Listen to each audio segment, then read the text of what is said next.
Preliminary আমার গলায় আর পারতেছি না। আমাদের 4 নম্বর দাবি, 3 নম্বর আমাদের 3 নম্বর দাবি শ্রুতি লেখক নীতিমালা সংস্কার। আপনারা জানেন 2018 সালে যখন কোটা ব্যবস্থা বিলুপ্ত হয়ে যায় তখন শিক্ষিত জনগোষ্ঠী কোন প্রতিবন্ধী ব্যক্তিরা চাকরি পায় না, কারণ কোটা তুলে দেওয়া হয়েছিল।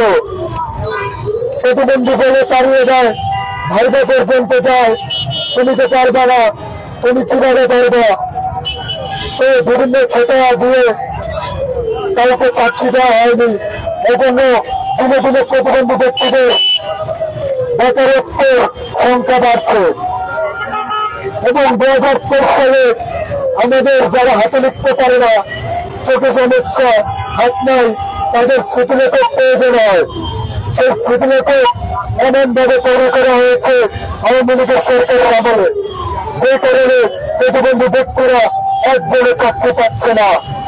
কারণ প্রতিবন্ধী ব্যক্তিদের নিয়োগের ইচ্ছাই রাষ্ট্রের নাই।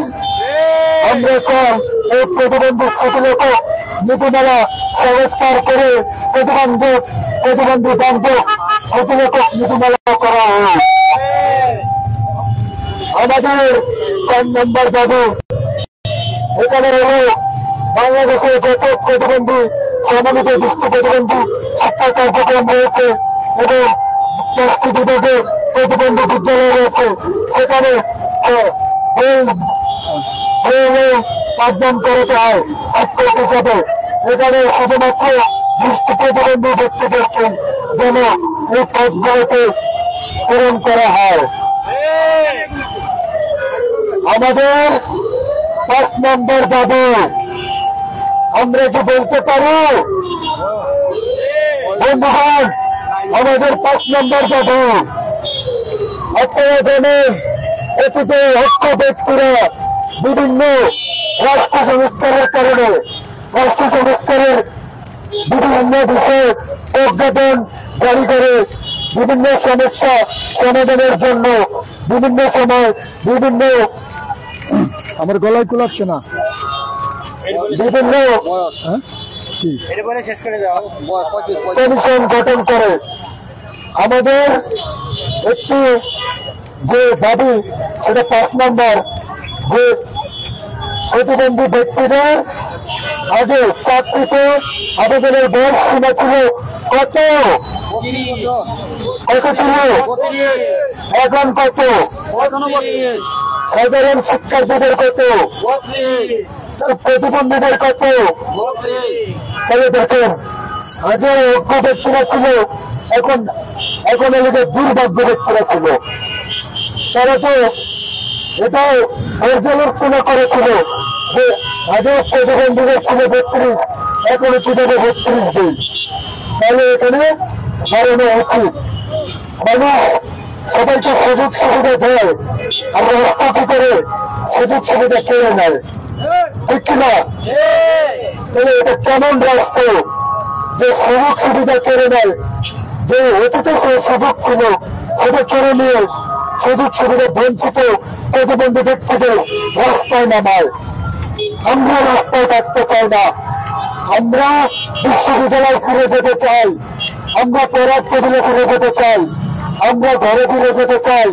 তাই আমরা 5 নম্বর দাবি রাখছি, প্রতিবন্ধী ব্যক্তিদের জন্য সরকারি চাকরিতে আবেদনের বয়স সময় 35 করতে হবে, ঠিক কিনা? কারণ প্রতিবন্ধী ব্যক্তিদের রাষ্ট্রের মূল স্বতন্ত্রায় এগিয়ে আনতে হলে এই রাষ্ট্রের বিভিন্ন সুযোগ সুবিধা দিতে হবে। আপনারা যদি সাধারণ শিক্ষার্থীদের সাথে মানদণ্ড চিন্তা করে প্রতিবন্ধী ব্যক্তিদের একই পড়ার টেবিলে বসান, একই পরীক্ষার হলে বসান, সেটা নয়, সেটা কি অন্যায়। কারণ সাধারণ শিক্ষার্থীদের সাথে প্রতিবন্ধী ব্যক্তিদের একই টেবিলে একই পরীক্ষার হলে বসে পরীক্ষা দেওয়াটা এটা অন্যায় না, শুধু এটা ব্যবচার, অবিচার, এটা অবিচার। আমরা চাই প্রতিবন্ধী ব্যক্তিদের জন্য আলাদাভাবে পরীক্ষা হবে, আলাদাভাবে সার্কুলার হবে, আলাদাভাবে নিয়োগ হবে, যেখানে প্রতিবন্ধী ব্যক্তিরাই প্রতিবন্ধীদের জন্য প্রতিবন্ধী ব্যক্তিরাই প্রতিবন্ধী ব্যক্তিদের সাথে কম্পিটিশন করবে, ঠিক কিনা? আমরা সাধারণ শিক্ষার্থীদের সাথে কম্পিটিশনে যেতে চাই না। তাদের চোখ আছে, আমাদের চোখ নাই, তাদের হাত আছে, আমাদের হাত নাই, তাদের পা আছে, আমাদের পা নাই, তাদের দৌড় হতে পারে, আমরা দৌড় হতে পারি নাই। কারণ ধরুন পুলিশ যখন আমাদের পরিবার দিয়ে বসিয়ে রাখে, আমরা কি বামে যেতে পারি? আমরা কি বামে যেতে পারি? আমরা তো জানি না যে সামনে কি, পিছনে কি, ডানে কি, বামে কি। আমরা শুধু অনুভব করতে পারি হয়তো আমাদের চারপাশে বিপদ, এই বিপদ ধরে আমরা আছি, তবে বেশি দিন অপেক্ষা করব না। এই বিপদকে ভেঙে করে সাহসিকতার পরিচয় দিয়ে আমরা সকল পরিবেশে ভেঙে আমাদের অধিকার আদায়ের জন্য যা করা দরকার তাই করব, ঠিক কিনা? ধন্যবাদ বন্ধুগণ, আমি আর বেশি কিছু বলবো না। আমরা বিভিন্ন সাংবাদিক বন্ধুগণ আপনাদের মাধ্যমে বলতে চাই, আমাদের 5 দফা খুব ভালোভাবে তুলে ধরে প্রতিবন্ধী ব্যক্তিদের পাশে দাঁড়িয়ে প্রতিবন্ধী ব্যক্তিদের নিউজ ভালোভাবে সম্প্রচার করে প্রতিবন্ধী ব্যক্তিদের পাশে দাঁড়ান, এটাই আপনাদের অনুরোধ করব।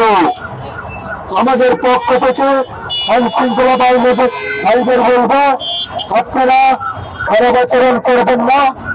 আমরা মার খেতেই পারবো, আমরা মার দিতে পারবো না। আমরা দুর্বল জাতি, আমাদের হাতে লাঠি নাই, আমাদের হাতে অস্ত্র নাই, আমাদের দৌড় দিলে দৌড়াতে পারবো না, ব্যারিকেড দিয়ে বসিয়ে রাখো। কিন্তু আপনারা যদি ধরা দেন, আমরা রাজপথ ছাড়বো না। আমাদের আজকে সরে গেলে কালকে আসবো, কালকে সরিয়ে দিলে পরশু দিন আসবো, পরশু দিন সরিয়ে দিলে তারপরের দিন আসবো, তারপরের দিন সরিয়ে দিলে তারপরের দিন আসবো, ঠিক কিনা? এই বারবার সরিয়ে দেওয়ার জন্য রাষ্ট্রের সকল প্রতিবন্ধী ব্যক্তিদের কিভাবে সমস্যার সমাধান করা যায় তাই শিক্ষিত সমাজের প্রতিনিধিত্বের সাথে আপনারা বসুন, এই সমস্যা সমাধানের জন্য বসুন, তাহলে আর কখনো প্রতিবন্ধী ব্যক্তিরা রাস্তায় দাঁড়াবে না। আমরা চাই সুনির্দিষ্টভাবে কিছু নিয়োগ নীতিমালা হোক, প্রতিবন্ধী ব্যক্তিরা যেন কখনোই রাস্তায় না নামে, ঠিক কিনা? কারণ আমাদের রাস্তার লোক না, আমরা ঘরের লোক, আমরা বিশ্ববিদ্যালয়ের লোক, আমরা দুর্বল জাতি, আমরা চাইলে রাস্তা বন্ধ করতে পারি না। তাহলে অনেকেই হাসছে কথা শুনে, এখন কি করছেন? তাহলে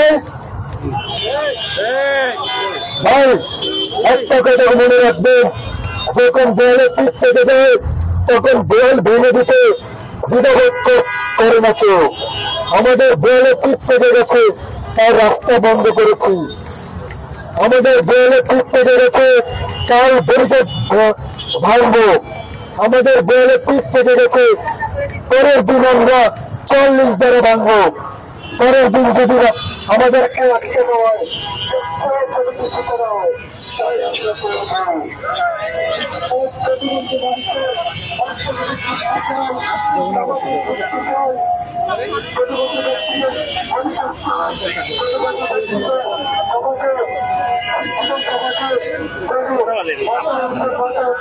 কোন দেবে ভাই? যে ইয়ে না সারু পারবো।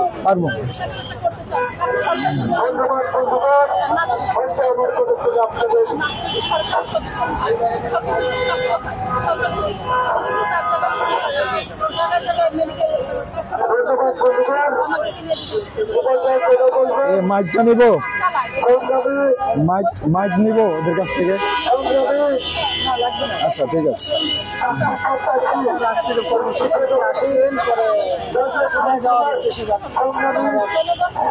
শুরু করবো।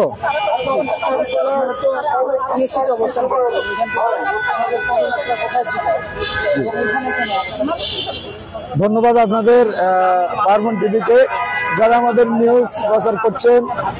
আমি আপনাদের মাধ্যমে জানাতে চাই যে গতকালকে আমরা ঢাকা বিশ্ববিদ্যালয়ের কাজী ভাস্কর্যের সামনে অবস্থান গ্রহণ করেছিলাম। সেখানে আমরা দীর্ঘ রাত অবস্থান নিয়েছিলাম। আমরা 19 অক্টোবর শাহবাগ জাতীয় জাদুঘরের সামনে থেকে যখন আমাদের প্রথম কর্মসূচি পালনের পরে আমরা যখন যমুনার উদ্দেশ্যে পদযাত্রা শুরু করে তখন পুলিশ আমাদেরকে পথের মধ্যে আটকে দেয়। পুলিশ আমাদের বোনদেরকে তুলে নিয়ে যাওয়া যায়, আমাদের সাথে ধস্তাধস্তি সহ আমাদের সাথে মারমুখী একটা আচরণ প্রদর্শন করে।